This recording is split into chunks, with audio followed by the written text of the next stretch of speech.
heading to my purpose. I'm going to make it, yeah. I'm going to make it, yeah, yeah, yeah. I'm going to make it. Sing that again now. Heading to my purpose. I was born to make it, yeah. Was born to make it, yeah, yeah. Say I was born to make it.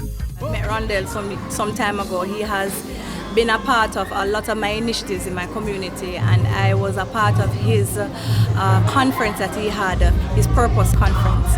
And one of the things that I appreciate with Rondell and what Rondell brings to the table is the fact that he allows you to understand that you are created for more, and there's more in you that's ready to come out, and you just have to tap into that God-given purpose that already exists.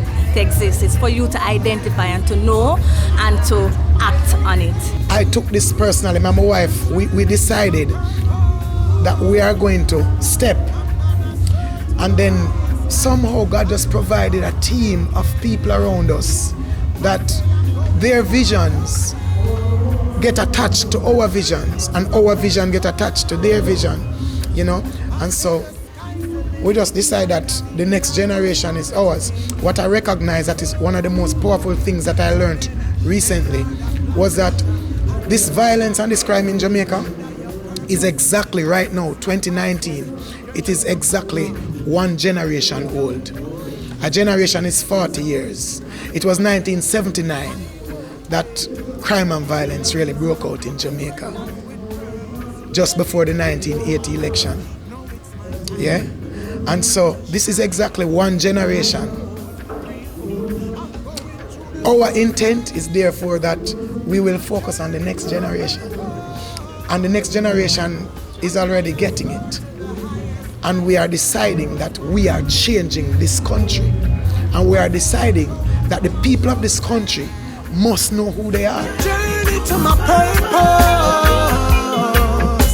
The sky's the limit like an eagle. Our daughter's school was devastated in St. Thomas by a hurricane in about 2007 or 2008, and we decided to do something.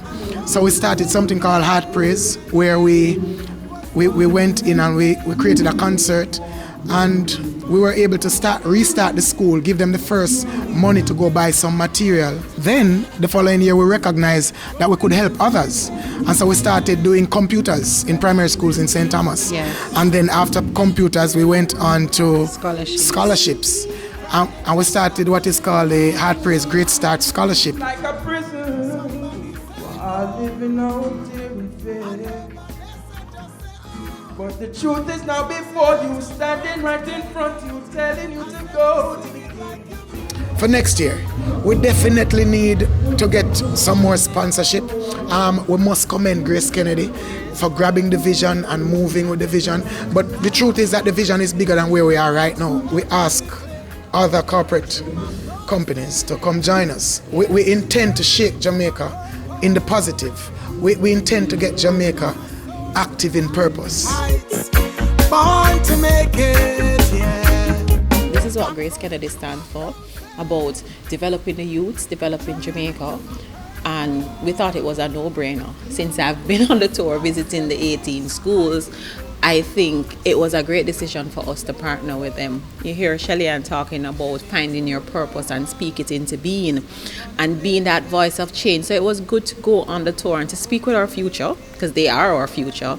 To our leaders, great defenders. The anthem is a really big part of the school tour. Rondell really opened that to us. You know, the national anthem and the national pledge, that it is actually a prayer, and what we are pledging is that we are responsible for the whole human race. And every day we say it in a primary school, I would never even realize it. Supersedes plans.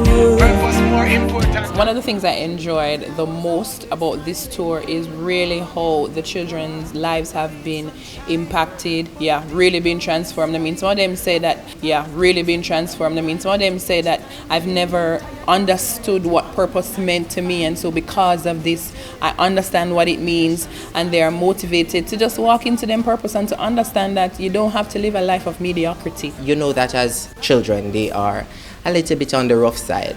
Use a tree as an example. When a tree is growing, if you want it to get to a certain shape, you have to curve it from it smaller. So they are motivated to push themselves and to make the school proud and to make themselves even prouder. And I think that we are curving these children in the best way that we can to make sure that by the time they are ready for adulthood, they are well curved and ready to take on the world. Tell the person beside you, tell them this. This would be my prayer, dear Lord. It's nice and it have fun. When they came to our school, it was a day filled with activities where they sat with the young persons and they had conversations and they had a nice concert where, inspired the children and got them into this excitement of wanting to know more about their own purpose and to really realize that, yes, I am a person that is special in this world and I have something to deliver to the world. Say, Father, as I go down on my knees to pray, thank you every day, you always make a way. We've touched the lives of at least 18,000 students in over 20 schools across Kingston, St. Andrew, Portland, St. Thomas, and we find this to be one of the most inspirational experiences. We were able to witness change, real change in the students' lives. I remember when we went to Waterford High School, there was one girl who just bursted out in tears because she recognized that what she was doing and where she was supposed to be weren't aligned, and she took a different approach. She called me Miss. She said, Miss, I want to change. I want to change. I want to change. The truth is now before you, standing right in front of you, telling you to go to the